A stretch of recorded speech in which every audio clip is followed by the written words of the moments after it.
les gens ne sont pas prêts pour ce qui va arriver.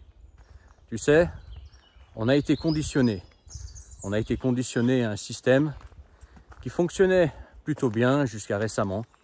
Tu sais, le système qui consiste et que l'école t'inculque, que la société t'inculque, indirectement ou directement, que tes parents t'inculquent, un système qui consiste à aller à l'école, passer des diplômes, trouver un travail, avoir le CDI, le crédit, bosser, peut-être changer de boîte 1 ou 2 fois, et puis partir à la retraite. Et ensuite tu fais ta croisière et tu as une maison qui est à toi, peut-être une voiture. Bien évidemment, tu as fait ton petit crédit voiture au passage. Et voilà, ça c'est le modèle, le système qui fonctionnait d'ailleurs plutôt bien jusqu'à récemment. Tu peux demander aux boomers ou tu peux juste constater. Les boomers dans ce système, ils ont plutôt réussi leur vie à ce niveau-là, niveau matériel, sécurité financière, à condition qu'ils suivaient le chemin qu'il fallait suivre. C'était clair.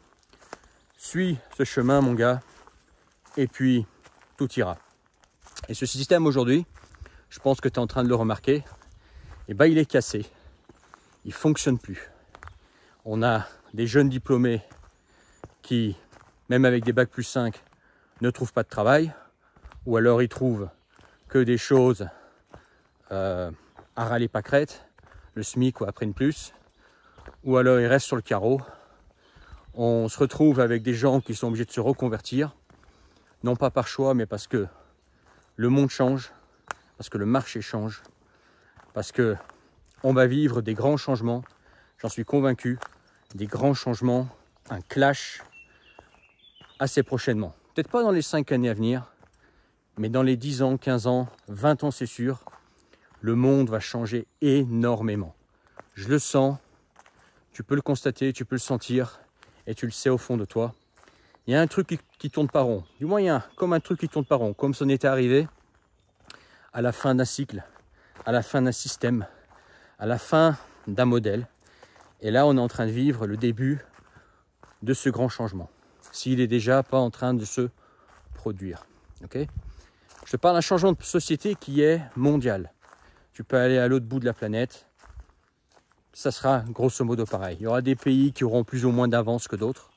Je pense que le pays qui va subir, qui va vivre, alors c'est quelque chose qu'on peut soit subir, soit vivre. Et cette vidéo, elle n'est pas là pour être négative, elle n'est pas là pour te décourager, pour te dire que c'est foutu, qu'il n'y a rien à faire. Au contraire, elle est là pour te réveiller, pour te motiver et s'adapter. Je pense qu'il y a des pays qui seront en avance. Je pense notamment les États-Unis. Les États-Unis, c'est toujours le pays qui est en avance sur tout. Notamment quand il s'agit, là je suis en pleine forêt montagneuse, il y a un air super frais. Tu vois ça là, les forêts en montagne, l'air frais, ça c'est un truc qui sera encore là dans longtemps. Ça c'est du tangible, du fiable, tu vois. Et moi c'est quelque chose que j'aime et je t'invite à essayer. Si tu n'as pas essayé, tu vas voir que tu pourras adorer. Mais bref, je te parlais des États-Unis. Je pense que les États-Unis, ce sera le premier pays à vivre ce changement de société. L'Europe va suivre, l'Asie va suivre, la Russie va suivre, l'Afrique éventuellement suivra plus tard. Mais je pense qu'on va vers en fait un changement de système mondial. Okay, et la plupart des gens, ils ne sont pas prêts pour ça. Ils sentent qu'il y a un truc qui ne tourne pas rond, ils sont frustrés, ils se disent ça ne va pas, ils se plaignent parfois. Se plaindre, c'est une façon de sortir sa frustration.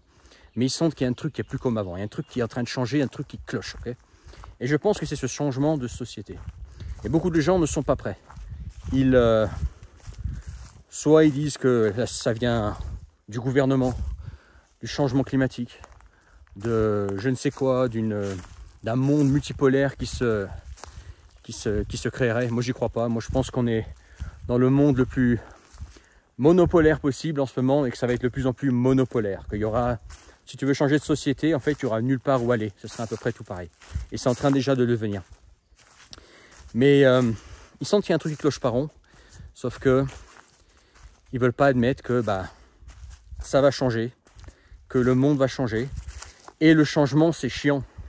Moi non plus, j'aime pas le changement. Moi, j'aime la stabilité. J'aime pas quand il faut changer son fusil d'épaule, en gros. J'aime pas quand tu as eu une routine dans quelque chose qui fonctionnait plutôt bien, devoir te dire au bout d'un moment que ça fonctionne plus, ou c'est sur la pente descendante. Et moi, je pense qu'on est sur cette pente descendante de cette société actuelle. Et que va falloir se réinventer, va falloir changer, va falloir s'adapter, faire du changement. Le changement, c'est chiant, mais il faut mieux, quand le changement est imposé, l'accepter plutôt que d'essayer de battre un changement qui de toute façon se produira. Tu vois. Et beaucoup de gens se voilent la face. Beaucoup de gens disent ce système, etc. Je vais quand même continuer à fonctionner dedans. Je vais essayer quand même de faire ce qu'on m'a dit, de faire bien les choses qu'on m'a dit de faire. Oui, mais ça, c'était il y a peut-être 20-30 ans. Mais non, ça ne marche plus. Okay, ou alors, on t'enseigne un système qui fonctionnait bien pendant les 30 glorieuses, mais aujourd'hui, il est cassé et qui ne fonctionnera plus. Et qu'il ne faut surtout pas compter sur ça pour l'avenir. Tu vois. Il va y avoir des changements parce que les technologies avancent. Par exemple, l'intelligence artificielle. Moi, je pense que ça va quand même avoir un impact. Aujourd'hui, on peut rigoler de l'intelligence artificielle. Aujourd'hui, on peut se dire, ouais, l'intelligence artificielle, c'est pas vraiment une intelligence, c'est plus une création par l'homme, un espèce d'assistant. Et de toute façon, c'est l'homme qui programme l'assistance virtuelle. Alors là, je passe comme ça pour éviter un bourbier. Voilà, je me suis pris un bon coup de bâton dans le ventre là. Ça va faire une belle trace rouge, je sens, mais c'est pas grave. L'intelligence artificielle. L'intelligence artificielle, aujourd'hui, effectivement, on pourrait encore en rigoler. Aujourd'hui, effectivement, quand tu vois une vidéo qui a été créée par l'intelligence artificielle, ça se sent, ça se voit, c'est pas humain. Peut-être dans 5 ans encore, mais dans 15-20 ans. Et dans 15-20 ans, l'intelligence artificielle, moi je pense que ce sera du lourd. Ça sera même peut-être plus intelligent que nous. Ça sera peut-être même encore plus fort que nous. Ça pourrait même en fait raisonner et prendre du recul sur soi-même. Avoir une vraie intelligence, non plus être en fait une continuation de l'homme, une programmation, mais pouvoir se remettre en question, pouvoir penser par elle-même. Je pense qu'on va y venir, tu vois. Et ça va changer le monde, je pense. Pareil, tout ce qui est robotique, automatisation. Ça va être de plus en plus précis. Il y a de plus en plus de choses qu'aujourd'hui les hommes sont obligés de faire, que les entreprises sont obligées de faire, et qui seront remplacés par des sortes de super robots, une super automatisation. Là, je vais tourner par là, parce que là, ça va vraiment être la descente. La super automatisation qui va faire que beaucoup de travail aujourd'hui, qui sont faits par des hommes, vont disparaître. De plus en plus de gens vont se retrouver sur le carreau. De plus en plus de gens vont se retrouver dans des boulots qui sont devenus inutiles. Je sais pas, par exemple, comptable, avocat, peut-être même commercial, peut-être même youtubeur, tu vois. Il y aura une autre façon de communiquer qui fait qu'on n'aura plus besoin d'humains, peut-être, tu vois. La façon de construire, par exemple, même des trucs qu'on croit qu'il n'y a que les hommes pour les construire, par exemple, comme les maisons. Des maisons qui sont faites dans des usines et qui arrivent, en fait, déjà toutes faites. En fait, ça existe déjà. Il me semble que c'est Tesla qui est en train de le faire. Pour le moment, on peut en rigoler, c'est des petites boîtes. Mais dans 5, 10, 15, 20 ans, ce sera des maisons qui sortiront. Des maisons toutes sorties d'usines, qui seront transportées, qui seront mises, assemblées peut-être en 4 pièces, à peut-être 4 pièces sur du terrain, et puis c'est tout, quoi. Tu vois, pareil pour les voitures. Les voitures seraient de plus en plus automatisées, de plus en plus simples. La voiture électrique, c'est présenté comme comment dire, la voiture du futur, la voiture révolutionnaire, la voiture en fait avec de dernières technologies. Mais en réalité, c'est tout le contraire. Une voiture électrique, c'est ultra simple de conception. Une voiture électrique, c'est une plateforme, une batterie et 1 ou 2 moteurs. Et c'est beaucoup plus simple que les voitures thermiques qui ont plein de subtilités, des tuyaux, des pignons de partout, plein de trucs qui sont en fait beaucoup plus complexes. Et la voiture électrique, c'est beaucoup plus facilement réparable. Tu as la batterie qui pète, hop, tu la changes. Tu vois, tu n'as pas besoin de te plonger dans le moteur. ou dans la boîte de vitesse, ou de changer l'embrayage, en fait. Tu vois, tu démontes, tu remontes et c'est vite fait. Et, ou encore pire, des voitures électriques qui sortiront d'usines, qui seront tellement automatisées qu'il n'y a personne qui travaille dedans. Ok. Et qui seront de plus en plus fiables. Aujourd'hui, les voitures électriques, moi je suis le premier à en rigoler. Tu vois, ça fait pas un joli bruit, ça n'a pas d'âme, ça, comment dire, voilà, ça n'a pas d'autonomie, surtout ça que je voulais dire. Mais dans 15-20 ans, il ne faut pas se faire d'illusions. Les voitures thermiques que nous on roule, dans lesquelles nous on roule, et je suis passionné de bagnole, donc de conduite, donc j'aime les voitures thermiques. Mais un jour, ces voitures thermiques, ce sera vraiment la préhistoire. On aura des super voitures électriques, tu vois. Pareil, on le voit déjà avec les téléphones. Moi, là, je suis en train de filmer sans caméra, sans microphone, juste avec un téléphone. Je prends mon téléphone, je dégaine et je te parle. Ça, il y a encore 20 ans, c'était juste filmer de cette qualité-là avec son téléphone. Mais c'était de la science-fiction, limite. Même il y a 5 ans encore, je me souviens, on avait nos micros, on avait nos caméras, etc. Aujourd'hui, tu n'en as plus besoin. Ton téléphone filme aussi bien, voire mieux. Tu vois à quel point ça va avancer, à quel point le monde va avancer. Tous les métiers tertiaires, là, ils pourront facilement être remplacés par des intelligences artificielles, sans problème. Voilà. Donc on va se retrouver avec un monde qui va profondément changer. Et je pense que l'intelligence artificielle va beaucoup jouer. La robotisation. Le fait aussi que on va se retrouver avec quelques personnes qui auront du travail et les autres, bah, elles feront quoi? Elles existeront. Qu'est-ce qu'elles feront? Qu'est-ce qu'elles produiront? Qu'est-ce qu'elles produiront? Des gens qui ne produisent rien, c'est des gens qui n'achètent rien. Tu vois? Je pense qu'il y a quelques métiers qui vont quand même subsister. Et je pense que si tu veux t'assurer de pouvoir être dans le coup, dans le monde de demain, il faut essayer de penser le plus loin possible et penser notamment aux métiers qui sont, je dirais pas irremplaçables, parce que dans l'absolu, tout peut se remplacer. On ne sait pas à quelle vitesse et aussi, on ne sait pas à quelle performance pourront travailler les robots, etc. Mais il y a des métiers en fait où tu as encore besoin de l'homme. Les métiers manuels typiquement, tu vois. Les métiers manuels, bah, par exemple pour assembler la maison quand elle sort de l'usine, bah, faut quelqu'un sur place, sur le terrain, pour l'assembler, pour comprendre que ça, pour checker que ça se passe bien. La voiture électrique, pour la tomber, la batterie, il faut peut-être avoir quelqu'un, c'est ce que je veux dire. Les plombiers, quand tu as une panne au milieu de la nuit et que ça fuit, tu appelles un plombier. Les électriciens, c'est quelque chose qui ne va pas disparaître. C'est la fibre optique, c'est la domotique, c'est la sécurité. Avec la sécurité qui explose, les caméras, les alarmes, etc. C'est les panneaux photovoltaïques, avec le cagnard de partout qui cogne. Autant utiliser cette énergie, puisque l'électricité devient de plus en plus chère et sera probablement de plus en plus chère, parce que l'électricité, ce sera tout. Tu vois, par exemple, des métiers comme ça, des métiers liés très terre à terre, en fait, des métiers qui ont été méprisés pendant longtemps, parce que voilà, c'est pas prestigieux, parce que c'est plus prestigieux d'être dans un col blanc avec sa petite carte de visite et de s'appeler directeur, manager ou développeur, quelque chose comme ça. Mais ce seront eux qui tireront leur épingle du jeu. Et d'ailleurs, c'est déjà le cas. Moi, je le vois en campagne. Ceux qui tirent leur épingle du jeu, c'est ceux qui sont dans le bâtiment. C'est-à-dire que dans le bâtiment, à leur compte, c'est eux qui gagnent bien leur vie. C'est pas les mecs en costard-cravate. Eux, ils sont à Paris, dans leur tour, ou à Lyon, tu vois. Et un style de vie que tu n'as pas envie de vivre. Moi, je préfère vivre ici. Bon, pas vraiment ici, mais très très proche d'ici. Regarde ça. Le calme, la nature, l'air frais. Ok. Ça va pas disparaître, j'espère.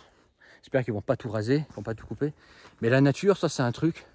La nature, c'est quelque chose qui est là et qui sera toujours là. Je l'espère. J'espère qu'ils vont pas détruire la nature. J'espère qu'ils vont comprendre qu'il nous faut quand même de l'air pour respirer. Ok. Mais ça, c'est du tangible, c'est quelque chose qui fait du bien aux yeux, qui fait du bien à la tête, qui permet de réfléchir, qui me permet aussi de faire cette vidéo. Tu vois, quand je marche dans la nature, j'ai des idées qui me viennent, des réflexions qui me viennent et je les partage en vidéo. Mais je pense qu'aujourd'hui, il faut se préparer à demain. Il faut se préparer à ce changement et essayer de voir comment tu vas pouvoir rebondir dans ce changement. Le changement, il aura lieu, on ne pourra pas lutter contre. Lutter contre, c'est se faire du mal. Le mieux, c'est de l'accepter et se dire comment je peux tirer mon épingle du jeu de ce changement. Est-ce que je suis prêt pour ce changement? Est-ce que j'ai accepté qu'il va falloir changer, qu'il va falloir se réinventer, qu'il va falloir éventuellement se réorienter, changer de métier radicalement. De dire voilà, j'ai fait ce métier pendant des années, peut-être pendant 10, 20 ans, et dire voilà, bon, c'est la fin de ce métier-là parce que c'est la fin d'une époque. Ok, ça ne sert à rien d'envoyer des CV à tue-tête, de se plaindre. Le problème, c'est pas toi. Le problème, c'est pas toi. Le problème, c'est pas ton CV. Le problème, c'est pas ton expérience ou tes diplômes, tes compétences. Le problème, entre guillemets, c'est que c'est le monde qui change. Et ça, tu ne pourras pas lutter contre. Tu ne pourras pas lutter contre. Donc, autant l'accepter et se dire comment je fais maintenant pour être bien dans 20 ans. Et pas dépendre de choses qui peuvent disparaître comme ça. De choses qui peuvent être facilement remplaçables par de l'intelligence artificielle ou des robots. Tu vois? Des choses assez tangibles, terre à terre, qui ont moins de risques de disparaître. Bien évidemment, je n'ai pas de boule de cristal. On ne peut pas à 100% savoir ce qui va disparaître, ce qui va rester, comment le changement va se faire. Mais c'est de faire au mieux pour se mettre en position de force et vivre ce changement pour, dans 20 ans, ne pas toujours être là et se dire « Ouais, avant, oui, je suis d'accord, avant c'était peut-être mieux, oui, il y a des choses qui étaient mieux avant. » Je suis le premier à le dire. Avant, il y avait cette époque, oui, c'est vrai, j'adorais aussi. Sauf qu'on n'est plus avant. Aujourd'hui, on est dans le futur. On est dans le futur dont tu parlais il y a 20 ans. Il y a 20 ans, tu disais dans le futur, il y aura ceci, cela. Tu sais quoi? Le futur, il est maintenant. Il est maintenant. On y est dedans, ça y est. Tu vois? Et il ne faut pas se laisser emporter par ça, pas se laisser surprendre par ça. Préparons le futur maintenant. Réfléchissons maintenant à comment on va pouvoir vivre dans ce nouveau monde. Analyser au mieux qu'on peut. Regarder autour de toi, être vachement honnête avec soi-même, même si ça fait mal, même si ça fait mal à l'ego, être vachement honnête sur les changements à venir. Et puis aller quoi, ok? Et laisser le passé derrière. Le passé, c'est des beaux souvenirs. Le passé, c'est du passé. Ce que tu as, c'est aujourd'hui. Et demain, c'est ton avenir. Tout ce que tu fais pour demain, c'est ça qui compte, ok? Sans oublier de vivre le présent, évidemment. Tu vois, là, moi, je suis en train de vivre le présent. Pendant que je te fais cette vidéo, je vis aussi le présent. Et ça, c'est un beau métier. Un métier qui a ses avantages et ses inconvénients. J'en ai parlé dans d'autres vidéos. Mais ça, c'est les beaux aspects du métier. Tu vois, là, je suis en train de travailler. Tu vois, pareil ce que je croise. Sympa, ça. Tu as des enfants, tu viens ici, tu respires l'air frais. Ils font leur petite cabane. Les enfants ou les plus grands, évidemment. Moi, je fais partie des plus grands qui aiment cette atmosphère-là. Mais voilà, cette vidéo, elle n'est pas pour dire voilà, c'est foutu, les choses sont en train de changer, il n'y a plus rien à faire. Non, c'est au contraire. Le changement, il est là, il va se produire. Et je pense que ça va même plus qu'être un changement, ça va être un crash. Et ça va être un clash, appelle ça comme tu veux. Ça va être mondial. Et c'est juste en fait le fonctionnement, le système qui va changer. Si tu voyages dans d'autres pays, tu voyages en Asie, tu voyages en Russie, tu voyages aux États-Unis. C'est des zones sur lesquelles moi j'ai vécu ou dans lesquelles j'ai voyagé. Tu verras que le système en fait est finalement le même. C'est toujours la même chose, se lever le matin pour aller bosser, faire un métier que tu peux faire partout dans le monde, sauf que c'est la devise qui change, c'est les horaires qui changent et la façon de manager. Et puis l'objectif des gens, c'est quoi? Acheter un bien immobilier, prendre une voiture à crédit, et puis voilà, éventuellement avoir des enfants, moins en moins le cas, parce que maintenant, les enfants, entre l'instabilité et le manque d'argent, c'est compliqué. Puis il y en a aussi qui veulent avoir des enfants un peu plus tard. Donc quand tu veux des enfants un peu plus tard, ils ne sont pas si faciles à avoir, même si tu mets toute ta volonté. Toutes ces choses-là, tu vas les retrouver pareil. Tu vas les retrouver partout dans le monde. Maintenant, c'est un système complet qui est sur le point de changer. Et je pense que les États-Unis seront les pionniers de ce changement et que nous, on va suivre. L'Asie va suivre. La Russie va suivre. L'Afrique suivra, l'Amérique du Sud. Et que ce changement, il faut l'accepter et ne pas penser au passé et se dire, ok, ça va être comme ça, il n'y a rien à faire. Comment je fais pour me préparer maintenant? Comment je fais pour être dans le coup demain? Non pas aujourd'hui, mais être difficilement remplaçable demain pour faire partie de ceux qui seront prospères demain. Pas forcément aujourd'hui dans le contexte, mais demain. Comment je peux être prospère? Voilà. C'est beau là. À moi, forêt et montagne, c'est... Et la mer. Ou alors il faut qu'il y ait au moins des lacs, tu vois. Mais forêt et montagne, pour moi, c'est... J'adore. Tellement beau. Dis-moi ce que tu en penses en commentaire. Partage cette vidéo, je pense qu'elle est très importante. N'oublie pas de t'abonner. Dans la description, le premier lien, tu pourras rejoindre mes contacts privés. Tu cliques sur le premier lien, tu t'inscris et tu réserves. Et tu réserves. Je suis un peu essoufflé. Ça monte. Je parle et je monte en même temps. Et tu recevras de ma part mes messages. Tu pourras rejoindre le canal Telegram. Réserver une séance de coaching avec moi. On pourra se parler que toi et moi en privé. Voilà. Que toi et moi. C'est dans la description, le premier lien. Tu t'inscris, tu réserves. Je crois que je l'ai déjà dit, c'est pas grave. Mets ton pouce en partant si tu as trouvé cette vidéo inspirante, qu'elle t'a donné des idées. Mais ça sert à rien de se morfondre sur un marché du travail qui est complètement éclaté au sol. Je sais que c'est vrai, mais qu'est-ce que tu veux faire? Des relations hommes-femmes qui sont éclatées au sol. Je sais que c'est vrai, mais qu'est-ce que tu veux faire? Maintenant, c'est ok. Comment, à partir de maintenant, je tire mon épingle du jeu pour demain, pour être bien, pour me mettre dans une position où je serai la personne qui sera difficilement remplaçable, qui sera la personne voulue, soit par le marché du travail, soit par le marché tout court en tant qu'entrepreneur, et par les femmes. Je te laisse là-dessus. Voilà, une petite clairière qui est là, des beaux rayons de soleil. En tout cas, j'ai adoré faire cette vidéo. Je te dis à bientôt. N'oublie pas de partager. Ciao.